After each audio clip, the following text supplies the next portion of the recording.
उसने 1 मिनट में कितना सुना होगा, 1 मिनट में, एक क्षण में शिव महापुराण की कथा कितनी सुनी होगी। तो हम इतना जरूर कह सकते हैं उसने पूरी सुनी कि नहीं सुनी, पर श्री शिवाय नमस्तुभ्यम जरूर सुना होगा, जिससे वो तर गया।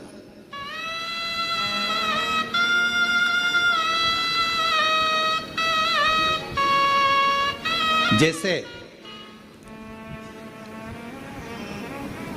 श्रीमद् भागवत किस किसने सुनी है? श्रीमद् भागवत सुनी है आप लोगों ने? श्रीमद् भागवत, अब श्रीमद् भागवत का पूरा 18,000 श्लोकों का, 7,39,00,000 शब्दों का, 335 अध्यायों का अगर कोई अध्ययन ना भी करे, स्मरण ना भी करे, पर ऊपर का ही नाम पढ़ ले, क्या? जम के बोलो, श्रीमद् भागवत। तो श्रीमद् भागवत के महत्तम में कहा गया कि केवल इतना सा शब्द अगर उसने पढ़ लिया श्रीमद् भागवत, तो समझ लो उस पर भगवान कृष्ण और राधा रानी की कृपा बरसना प्रारंभ हो जाए। उस पर भगवान कृष्ण और राधा रानी की कृपा बरसना प्रारंभ हो जाती।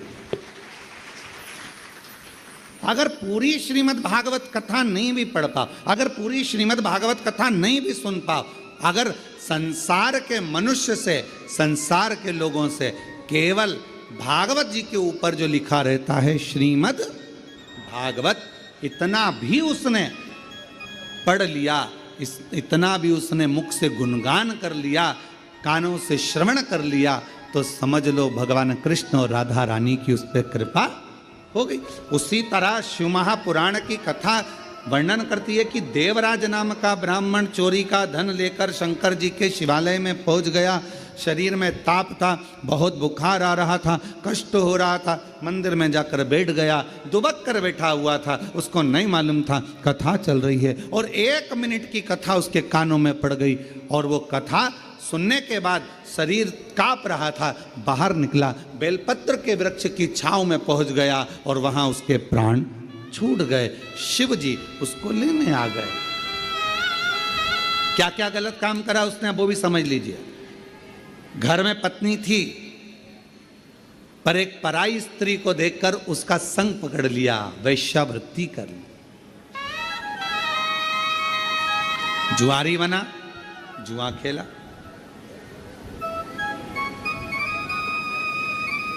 गलत गलत व्यसन करे।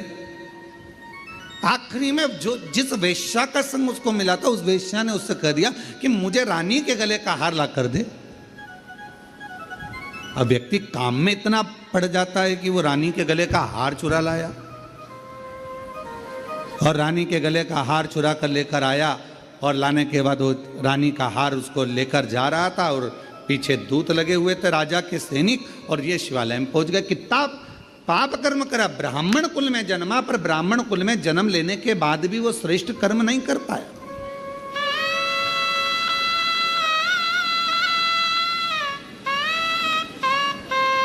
कोई कोई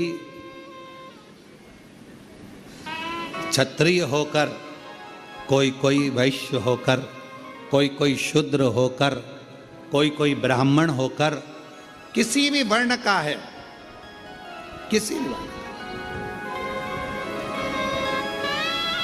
पर वो परमात्मा ये नहीं देखा कि वो ब्राह्मण है, क्षत्रिय है, वैश्य है कि शूद्र है। परमात्मा तो ये देखता है कि तेरे मुख से भगवत भजन कितना हुआ।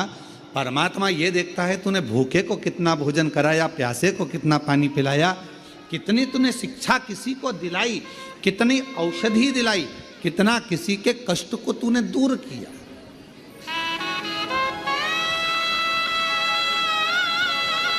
और हमने पहले भी एक बार कहा था, आज फिर कहते हैं, आपके पास देने के लिए कुछ नहीं है, आप अठन्नी किसी को मत दीजिए। आपके पास देने के लिए वस्त्र नहीं है, बिल्कुल मत दीजिए। आपके पास देने के लिए आभूषण नहीं है, बिल्कुल मत दीजिए। आपके पास देने के लिए अन्न नहीं है, मत दीजिए। आपके पास देने के लिए पीने का जल भी नहीं है, मत दीजिए। पर शिव पुराण की कथा कहती है, कम से कम अपनी मीठी वाणी से केवल स्माइल देकर, प्रसन्नता देकर और प्रेम की वाणी का दान तो कर सकते हो, स्नेह की वाणी का दान तो कर सकते हो।